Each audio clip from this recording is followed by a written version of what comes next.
Good Monday morning. I'm Joe Fryer. And I'm Savannah Sellers. Right now on Morning News Now, back to school, controversy and concern as students across New York City, the largest district in the country, head into the classroom for the first time since the pandemic began.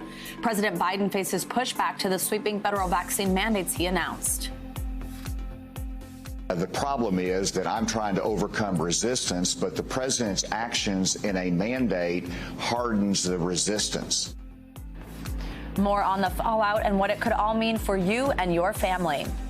A new era. The Taliban marks the beginning of its rule over Afghanistan with major policy announcements that have many women worried about their futures. Details on those new developments from Kabul. And show of support. President Biden heading to California to campaign with Governor Gavin Newsom in the final stretch of the state's historic recall election, a vote that could have major implications for the entire country. This morning, the last-minute pleas, celebrity endorsements, and new allegations of voter fraud just one day before polls close. And it is good to have Joe back with us on this Monday morning. Yeah, good to be with you. Yes, all right, good to see you. All right, this morning, nearly 1 million students in the country's largest school district will be able to do something they haven't done in more than a year and a half. That's right. They're returning to the classroom full-time. In New York City, a lot of public school students haven't seen the inside of a classroom since March of 2020, when the city became the epicenter of the coronavirus pandemic. Even though COVID cases are still high nationwide, New York is faring better than most of the country. For now, New York City is not offering, though, a remote learning option for students. But the pandemic will still be felt in the classroom. Masks are mandatory, and all school staff will be required to get vaccinated. NBC News correspondent Rahema Ellis joins us now outside a school in the Bronx. So, Rahema, last year, students in New York dealt with either a mix of in-person and remote or just all remote. How are the city schools planning to keep students safe this year, especially with the Delta variant? Well, they have a lot of safety protocols in place. You point out that masks are required in school for all students and staff. Staff are required to be vaccinated, and there will be regular testing for those who might have some exceptions to that. And so there are a lot of rules. Also, there's a lot of cleaning going on, sanitizing, and they're trying to do some social distancing as well. But some parents are concerned that that might be difficult. They're going back into the very same buildings that they came out of before. They were crowded buildings. And so where is the space going to come from to accommodate the need for social distancing? But I should tell you that this morning, we're an hour away from school starting here at this particular elementary school. And you remember your first day back at school in elementary school? You had your new clothes, your new backpack. So there's excitement. But there's also some concern here about the fact that you just pointed out. They're going back in the age of COVID. Some teachers said to me they are excited, but they're also concerned about the social and emotional well-being of children who have been away from their classrooms and classmates for so long. Now they've got to integrate them back into these schools, and they've got to do it with these safety protocols, with the children wearing masks all day, as well as the teachers. So, excitement, concern, but they're ready to get going. Joe? Yeah, a good point. It's not just the health, but also the socialization, but also a pleasant reminder of those feelings when you got those new school supplies and those new clothes and you got to head back to see your friends. You know, now, last week, the second largest school district in the country, Los Angeles, announced it's requiring students 12 and up to be vaccinated. New York City stopped short of doing that. Why is that? Well, they're trying to evaluate all of the safety measures associated with vaccinations, and they're also trying to give parents an opportunity to do some of their own, take some of their own measures in reference to what's going to happen with their children. Listen to what the chancellor of the school said more specifically in reference to that question about New York versus Los Angeles and the mandates. Take a listen. We mandated vaccines for students participating in PSAL, our sports activities, high-risk activities, high-risk, the mayor just announced this morning, high-risk extracurricular activities. We're watching what happens in Los Angeles. I was heartened to see the parent in Los Angeles be really supportive around the vaccine mandate. But we're climbing the ladder. We're watching what we need to do here in New York City. Yeah, they are keeping close watch of it. But also take a look at this. I think we've got a full screen slide to show you of what the rate of vaccination is for children in New York City public schools in the 12 to 17-year-olds. They've got about a 65% vaccination rate of one dose, of at least one dose so far. So they're moving in the right direction without mandating anything, or at least that's what the city officials are telling us at this moment. And that's one of the reasons why they're not mandating, except, as you heard the chancellor say, for those engaged in close contact sports, football, basketball, wrestling, etc.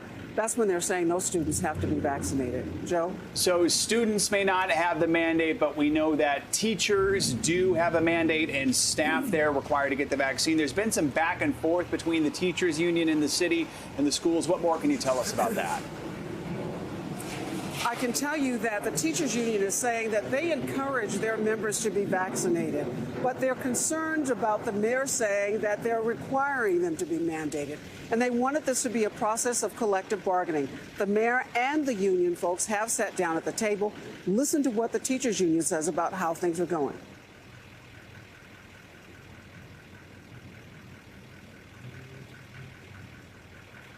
And Rahima, it looks like we have a graphic there with a statement about that. And it says, after our demand for independent arbitration, the city backed off its initial position that all unvaccinated personnel be removed from payroll and will offer out-of-classroom work for those with certified medical or other conditions. Anything else, Rahima, you can tell us just about this back and forth between the unions and the city? Only that the unions were concerned that the mayor was taking kind of a hard line approach on this at first, saying you might not be paid if you don't do the vaccination the way that they were requiring. They backed off from that a bit. Also that there might be removal. But they're now suggesting that they will work with teachers in some capacity. They may not have them in the school, but find another location for these unvaccinated teachers to be in, where they would still be on the New York City school payroll, but maybe not right in the classroom. And in addition, they're also saying there might be some exemptions for those who have religious or medical concerns that would allow them to be exempted. But the mayor seems to think that's going to be a very small number of people. Joe? All right, Rahima Ellis reporting from the Bronx in New York. Rahima, thanks so much. Millions of children younger than 12 are starting off the school year without the protection of a COVID vaccine. But that could soon change. Here's what former FDA commissioner and Pfizer board member Dr. Scott Gottlieb told CBS about the timeline for kids under 12. You could potentially have a vaccine available to children aged 5 to 11 by Halloween if everything goes well, if the Pfizer data package is in order, and FDA ultimately makes a positive determination. I have confidence in Pfizer in terms of the data that they've collected, but this is really up to the Food and Drug Administration to make an objective determination. Joining me now is NBC News medical contributor Dr. Kavita Patel. Dr. Patel, good morning. So first, I'd just love your reaction to that and that timeline. Do you think it's realistic that kids 5 to 11, could start getting the vaccine potentially by Halloween? Yeah, Savannah, listen, I do think it's realistic. Why? Because they've had the pediatric trials ongoing for months now. FDA has asked for additional children to be added to all the trials in both Moderna and Pfizer. That's really to look for safety signals. But if all of that data, and especially a 2-month follow-up initially, which is not a lot of time in terms of how much follow-up, but they'll keep it ongoing, that means that, Savannah, technically, initial data could get read out. An application for an emergency use authorization by Pfizer could be filed quickly thereafter. And then to Dr. Gottlieb's point, weeks after that, you could see an emergency authorization. Keep in mind, however, I think that getting kids vaccinated isn't an overnight deal. And I think that you could see some shots being offered as early as October. But I predict that the bulk of shots could be received by most children 12 and under by Thanksgiving, Christmas time, which is incredible news for a better holiday season than we had last year. Yeah, so in the meantime, let's talk about how to keep schools and kids safe. As Rahima just reported, New York City schools, of course, are back in session today. So the city here, it says it's upgraded ventilation in classrooms, which is one of these things that we've seen can help stop the spread, can keep people safe, can keep it fresh in those classrooms. But that might not be the case in other school districts across the country. Not everybody did upgrade those systems. So what can be done to prevent a COVID outbreak in a classroom that might not be so well ventilated? Yeah, it's been really frustrating to hear about how many schools, when they can't afford those kind of MERV filtration systems or separate filtration systems, just give up. because they don't know what to do. Key things here, basics, open windows, open doors, outdoor lunches. Remember, hopefully children are wearing masks indoors. They have to, of course, take their masks off to eat their lunch. There is an entire curriculum and set of programs to support schools to do outdoor lunches and not disrupt the rest of their curricula. So open windows at a minimum, open doors, even if you can't open the windows, and have hallway breeze. Just even having a circulation of air more than what you would normally can help to prevent some of those particles from sticking around. And that's what we're trying to prevent with good ventilation. And now let's talk about testing. Part of President Biden's new COVID plan calls for an expansion of over-the-counter COVID tests. What should people know about these tests and their accuracy? And when should they be thinking, hey, maybe I need to go take one? Yeah, great question. Look, I've got some of these tests in my own house. I've had them from the beginning, and here's why I do. They're incredibly helpful, Savannah, when you have symptoms. So they're not perfect. The real gold standard is that PCR test. It takes a little bit more time, though. It gets about 24, 48 hours to get those results.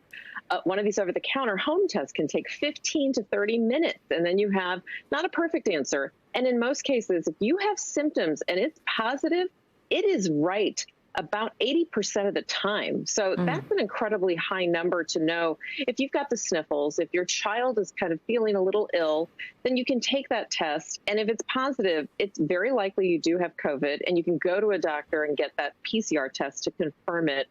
If it's negative, Savannah, it can give you some reassurance. It's not perfect. So when we talk about, are these 100% no, we think they're somewhere in the line of between 50 to 70% accurate, depending on which test you get. And that's important here. Not all tests are created equal. So make sure if you're buying the test, take a look at it and make sure it's got that FDA emergency authorization or something that shows that the FDA looked at the product. There's a lot of scamming out there. Don't get caught in that. They can cost also. The negatives can be that you might not get reimbursement for it, or you might have to pay cash out of pocket initially. And I think all of those things are to be considered. But in the end, it's the right thing to do to have access to these tests for as many Americans as possible. All right, Dr. Patel with some great advice, as always, along with that information for us. Thank you so much. Good to see you. President Biden's new vaccine mandates are stirring up a lot of debate. It was a big topic on Meet the Press this weekend, along with what Senator Joe Manchin had to say about the president's $3.5 trillion spending package, which is making its way through Congress. Here's a look at those topics and more with MTP moderator Chuck Todd. Good morning on this week's Meet the Press. The White House tried to turn up the pressure against COVID. I spoke with the Surgeon General, Vivek Murthy, and Arkansas Governor Asa Hutchinson about the fight at the state and local level over the mandates, plus the latest on the Democrats' massive spending negotiations. Senator Joe Manchin of West Virginia joined me. Here are some of the most important and compelling answers from Meet the Press compressed. Before he even took the oath of office, President Biden was very skeptical, said there wouldn't be a mandate, said he didn't think the federal government would get involved in mandates, there shouldn't be mandates, etc. Now he's changed his mind. Why? Well, Chuck, from the beginning, the president and all of us have said we've got to use every lever we have in order to fight this pandemic. And that's what you see happening right now. Over the last several months, we've been working hard to get vaccines out to the public, partnering with the private sector, using every power the government has. And now in the face of Delta, we've got to move to the next phase of that response. Many businesses have actually been looking forward to this. The Business Roundtable has said that this is the right move. The American Medical Association, certainly on the health side, has said this is the right move. I think it will help workplaces do what they want to do, which is to make workplaces safer so that people can feel more secure coming back to work and we can keep our economy strong. This is a very serious, deadly virus, and we're all together in trying to get an increased level of vaccination out in the population. The problem is that I'm trying to overcome resistance, but the president's actions in a mandate hardens the resistance. And we talked about the fact that we've historically had vaccination requirements in schools, but those have always come at the state level, never at the national level. And so this is an unprecedented assumption of federal mandate authority that really disrupts and divides the country.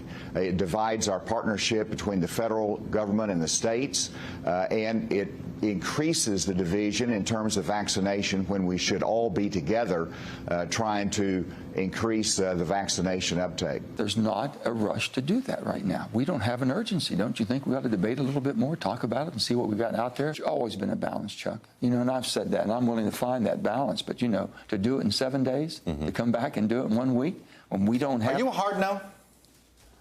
On the 3.5? Yes. Okay. Is there a number you can support? I haven't looked at that, because you know why? They won't look at it responsibly and reasonably for a tax code or any type of This feels like a one-way negotiation. You're in the catbird seat. You're the 50th vote, but don't you need to say what you're for? I have been giving. I could say that I'm against this and that and everything. I'm for an awful lot of the things.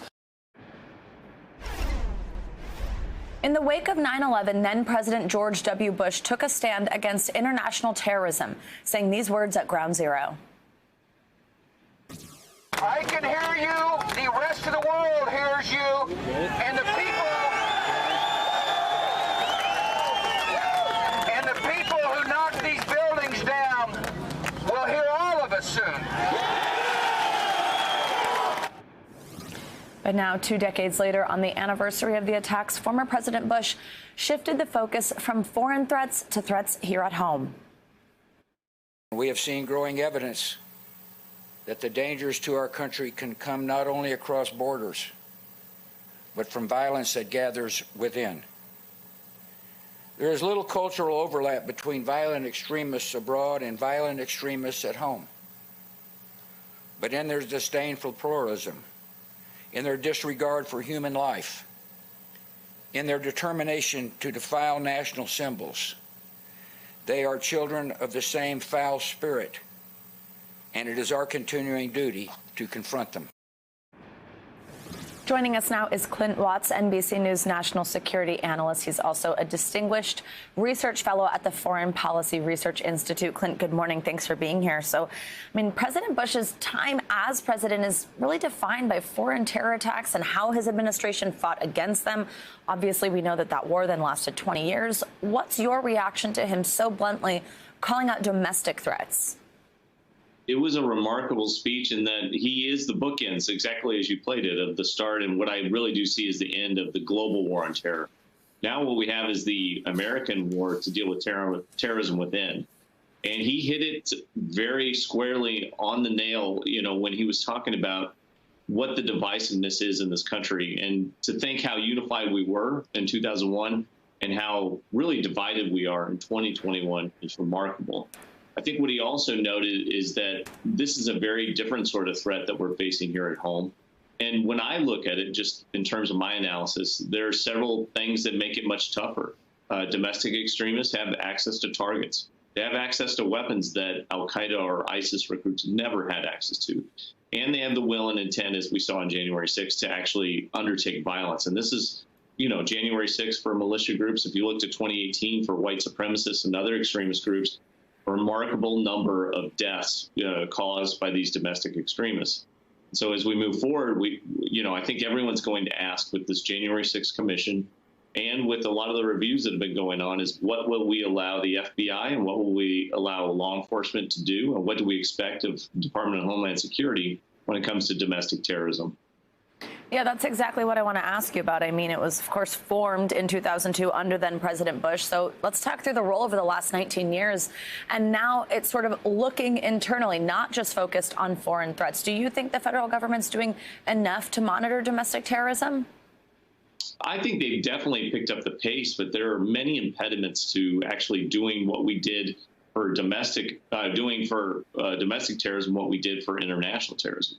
One, there's no designation process for terrorist organizations. That was a big step legally in the international space. We don't do that today. We trace all of these cases as one-offs that may or may not be associated with a group that wants to overthrow the United States or kill a certain type of people. The other part of it is our ability to do technical surveillance.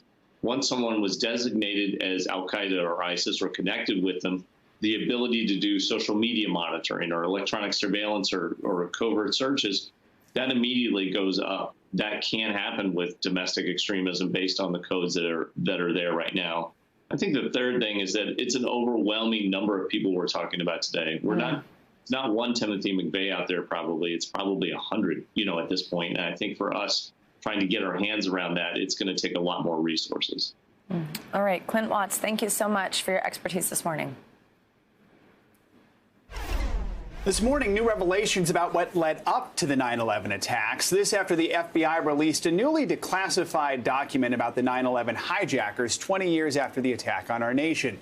It's the first highly classified file to be publicly shared since President Biden's executive order last week to declassify materials that have long remained secret. NBC News White House correspondent Mike Memoli joins us now with the latest. So, Mike, let's start with that. What is the significance behind the release of this document, and does it tell us anything at all about whether there were any links between the Saudi government and the September 11th attacks?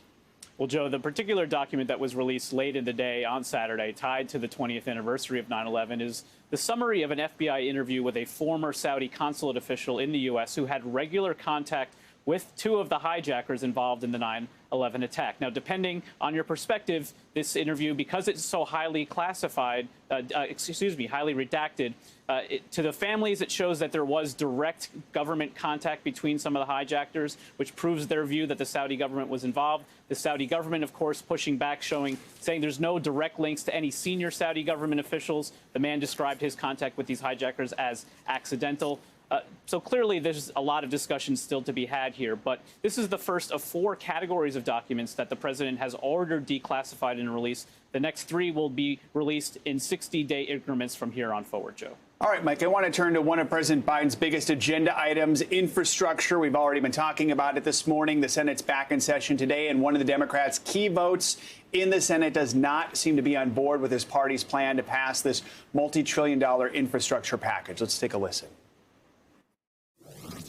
Chuck Schumer says he's moving, quote, full speed ahead with this package. Will he have your vote? And that's fine. He can. He will not have my vote on 3.5, and Chuck knows that. And we've talked about this. I'm just saying that we should be looking at everything, and we're not. And that we don't have the need to rush into this and get it done within 1 week because there's some deadline we're meeting, or someone's going to fall through the cracks. You see, Senator Manchin made the morning show tours on Sunday. What's been the reaction to his stance? Well, the White House knows very well the role Senator Manchin is going to be playing in these negotiations right up till the last minute. You'll remember that when the president's $1.9 trillion COVID rescue bill passed, it was held up while the vote was ongoing. They kept it open for hours because of Manchin's holding out for some final provisions in that deal. And so the best way to summarize the White House's approach to Manchin now is what the president himself said last week. He says he knows that Manchin has always been there with him in the end, and he looks forward to talking to them. But this is going to be a long negotiation. And I think most significant to the White House was Manchin suggesting on Meet the Press yesterday that he speaks for several Democratic senators. He's not a man alone on this. Mike, let's talk about something else that we heard on Meet the Press. Arkansas Governor Asa Hutchinson talking about how the president's vaccine mandate, he says, is dividing some Americans. Now, Governor Hutchinson might be one of the more mild-mannered critics in the Republican Party of the president. But how is the White House responding to this criticism out there from governors?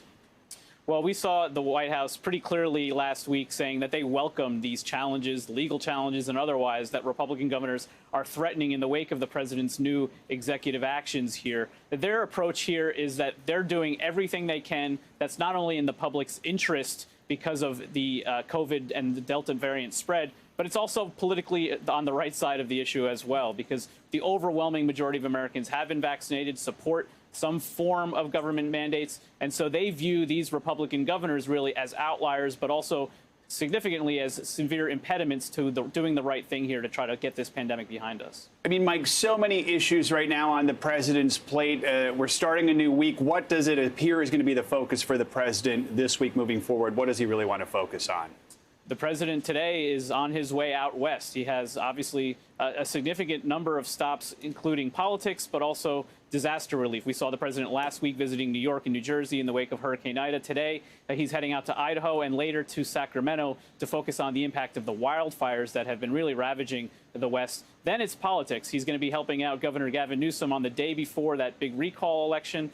And then on Tuesday, he'll be in Denver. It's an important event as the president tries to get back on the offensive in pitching his Build Back Better, that infrastructure plan we were just discussing, Joe. A lot on his plate. All right, Mike Memoli. Mike, thanks so much as always. Appreciate it.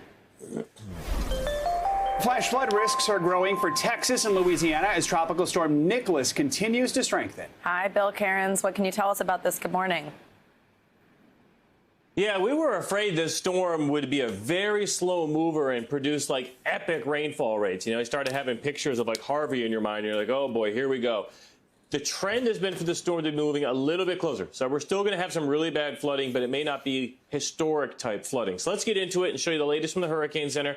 The hurricane aircraft flew into it overnight. It's a little bit stronger. So now the winds are up to 60 miles per hour. So now it's not just like a weak tropical storm that won't do a lot of wind damage. Now we're going to get at least a little bit of wind damage with it. It's just to the east of Brownsville, Texas right now, and it's heading up just to the east of Corpus Christi, making landfall just south of Victoria. It does look like Houston will be on that dirty right side of the storm, so some gusty winds and definitely the threat of some very heavy rain. And if you know Houston, you know how flood prone they are. And here's the timing. Landfall later on tonight, probably sometime between 8, maybe 10 p.m. And then the storm will be closest to Houston early tomorrow morning. Probably right now at this time tomorrow, the storm will be closest to Houston, but the winds will be significantly weakening. And then the storm just kind of slowly drifts and dies through central portions of Louisiana into Wednesday. How certain are we to where it's going? Almost all of our computer models heading up north towards Victoria, so we kind of know where it's going. The Hurricane Center does think it's going to be over warm enough water. It has a chance, at least,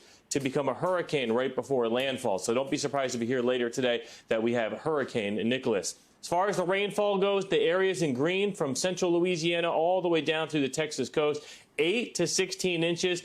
Isolated up to 20 is possible. So with that much rainfall in a short period of time, we do have a chance for significant flash flooding and some river flooding too. The heaviest rainfall will be tonight and then through Wednesday morning throughout this region. That area of that orange is 7 inches. That's widespread, even all the way over towards New Orleans, too. So we'll wait and see if that has any significant impacts there. And as far as storm surge goes, when these storms make landfall, you always worry about that. Possibility widespread 2 to 4. We do have a storm surge warning. And the highest storm surge is expected from Port O'Connor to Freeport around 3 to 5 feet. That's going to cause some damage, but this area of the country, everything on the coast is built for like 7 to 10, even 15-foot storm surges. They've had some really big storms in this portion, so the building codes are definitely on the higher side. So here's your week ahead forecast. The rest of the country, it still feels like summer. We are going to be very warm throughout the middle of September. Temperatures in the 90s from the Rockies all the way to the East Coast. The Northeast and New England is one of the cooler spots, and that's the areas that's going to get some midweek rain, too, especially Pittsburgh, Buffalo to Syracuse. There's that flood risk from Nicholas. We're definitely warm and dry areas of the West, and by the end of this week, we'll just see pretty decent weather in the eastern half of the country. Some welcomed rain we'll look forward to in the Northwest, and we'll wait and see how bad Nicholas still is by the end of this week, guys. So another tropical system that's going to cause us some headaches this week. It is the peak of the hurricane season, but it'd be nice if more of these storms would kind of like miss us and kind of not hit us. Yeah, really. Exactly. Not keep hitting some of the same areas, too, over and over again. All right, Bill, thanks so much. Thanks, Bill. And coming up, worry for women in Afghanistan. The Taliban have announced the first major policies for their new government. Our Richard Engel is in Kabul to bring us the latest. Next on Morning News Now.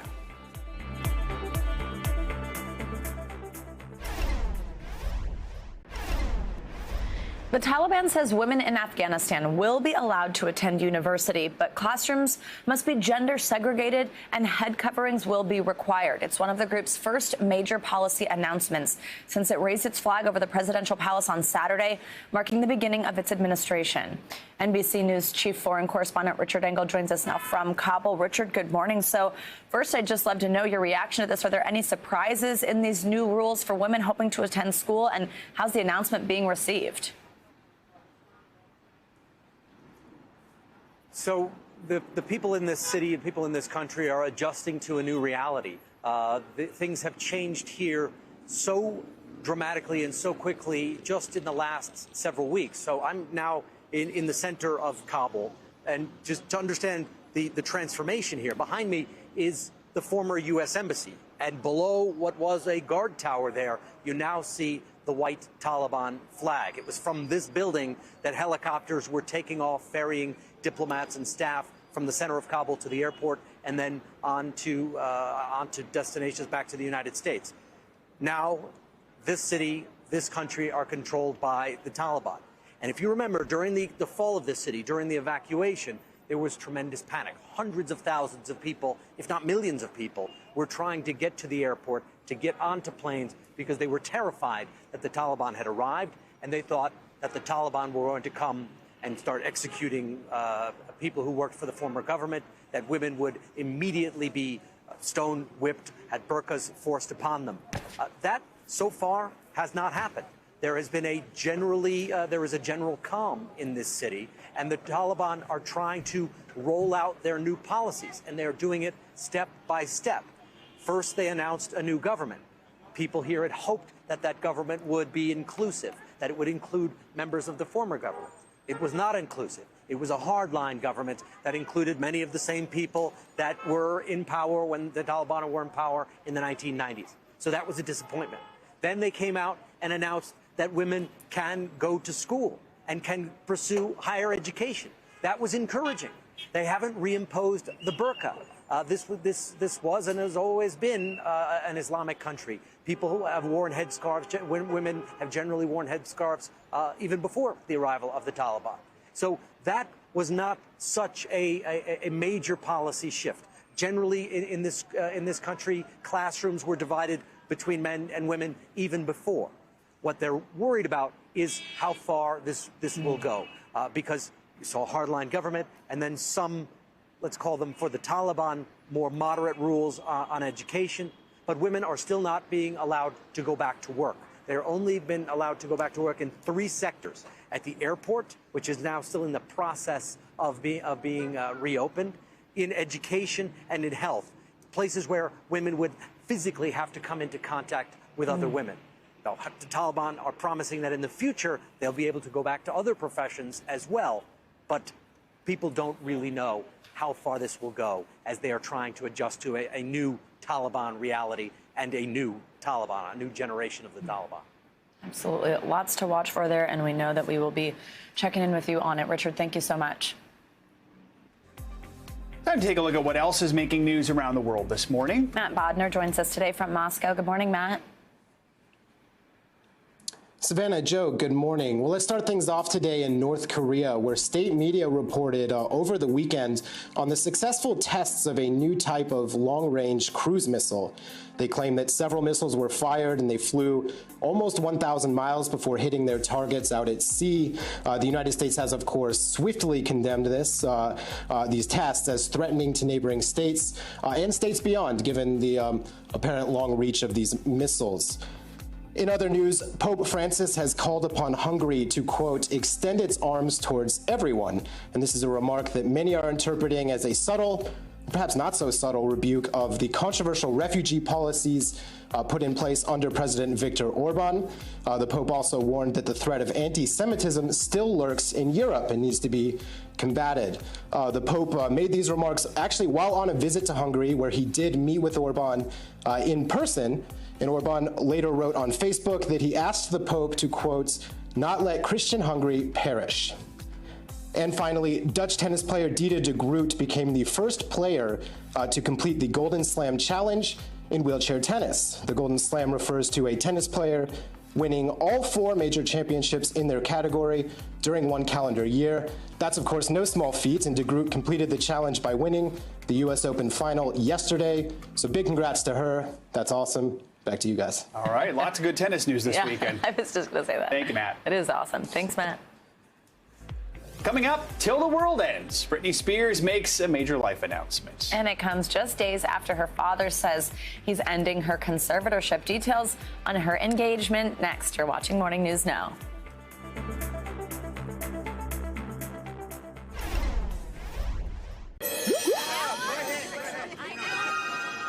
Britney Spears is a bride-to-be. The pop star and her longtime boyfriend, Sam Asghari, announced their engagement on Instagram last night. It comes just days after her father, Jamie Spears, filed a petition to end the controversial conservatorship that Britney has been under for 13 years. She's called the arrangement abusive, but her father has denied those allegations. Asghari made disparaging comments about his soon-to-be father-in-law online earlier this year when the conservatorship battle came back into focus. The next court hearing in the case case is scheduled for later this month.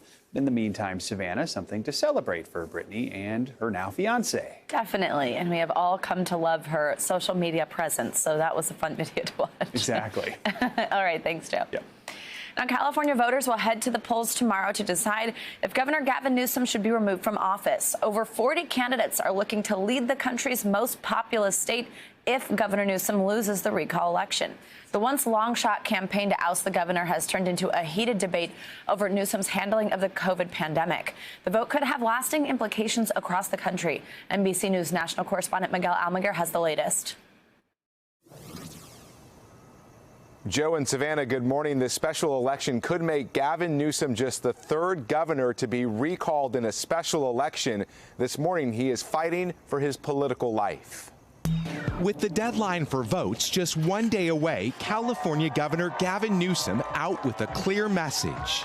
Reject this effort by voting no on this Republican-backed recall. The special recall election will decide if Newsom keeps his job. The ballot asks just 2 questions. First, should Governor Newsom be kept or removed from office? Second, if Newsom is removed, who should replace him? If more than 50% of voters choose to remove Newsom, the candidate with the most votes will become California's new governor. The push to recall Newsom predates the pandemic, while his initial handling of the COVID crisis garnered praise from health experts.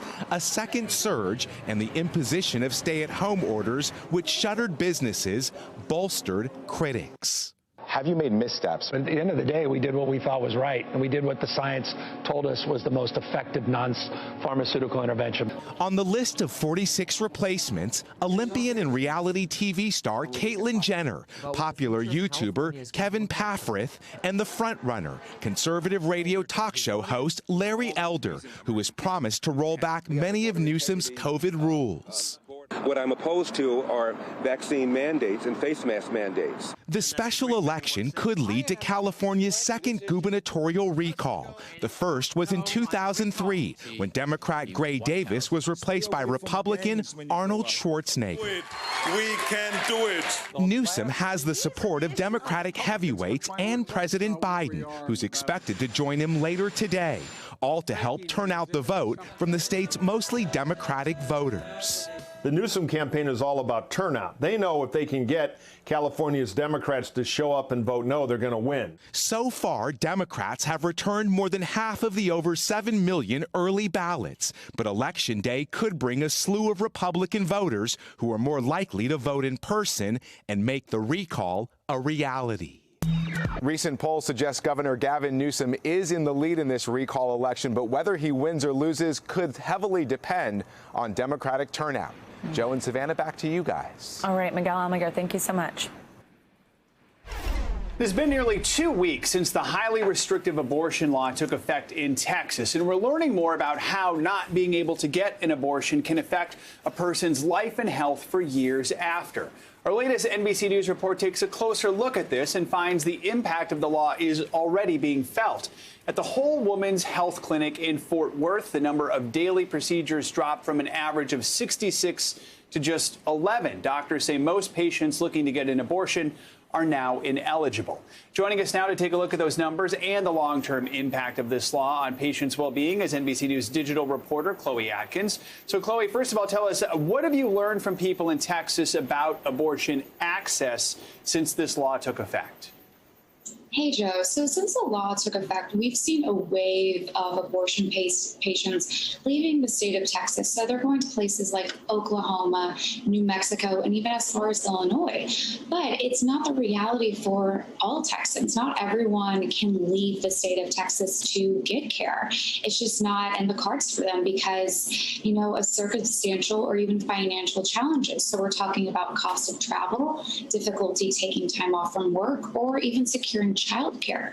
And one provider told me that patients and staff are really struggling.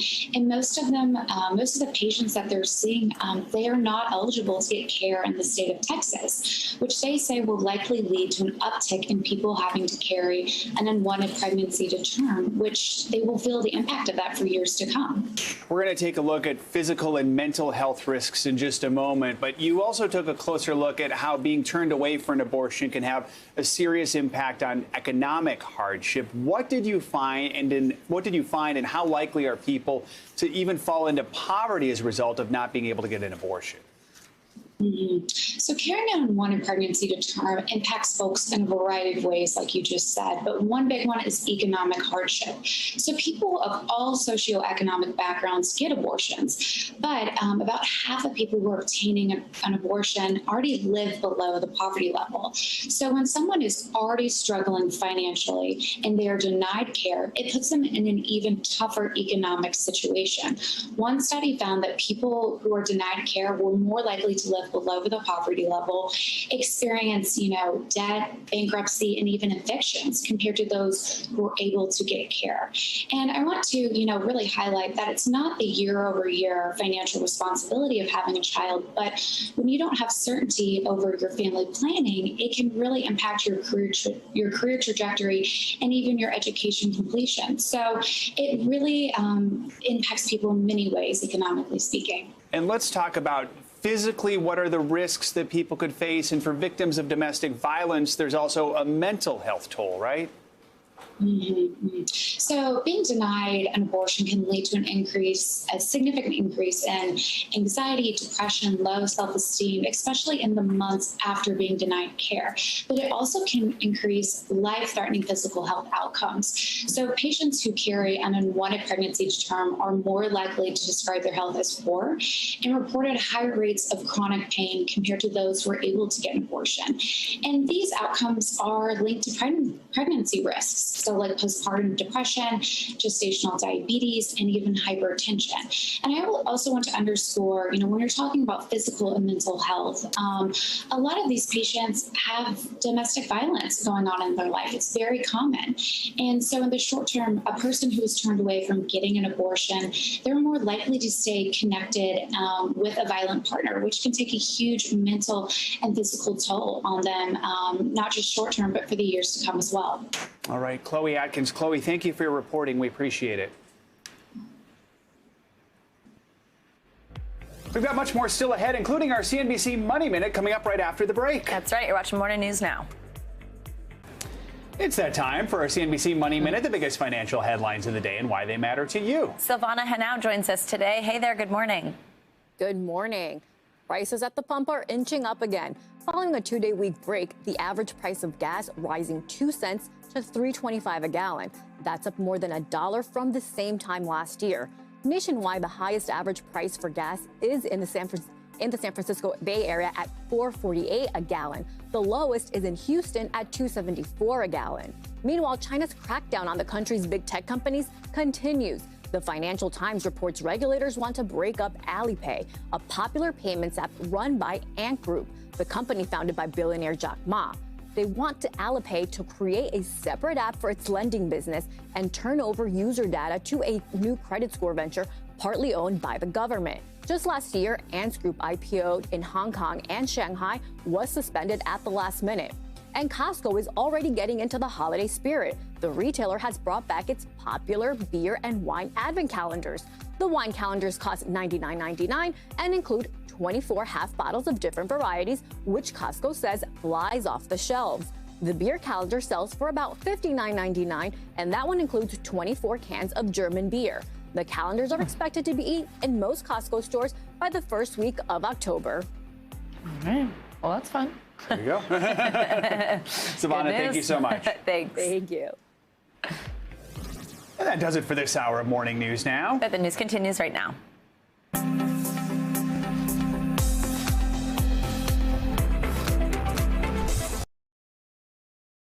Thanks for watching our YouTube channel. Follow today's top stories and breaking news by downloading the NBC News app.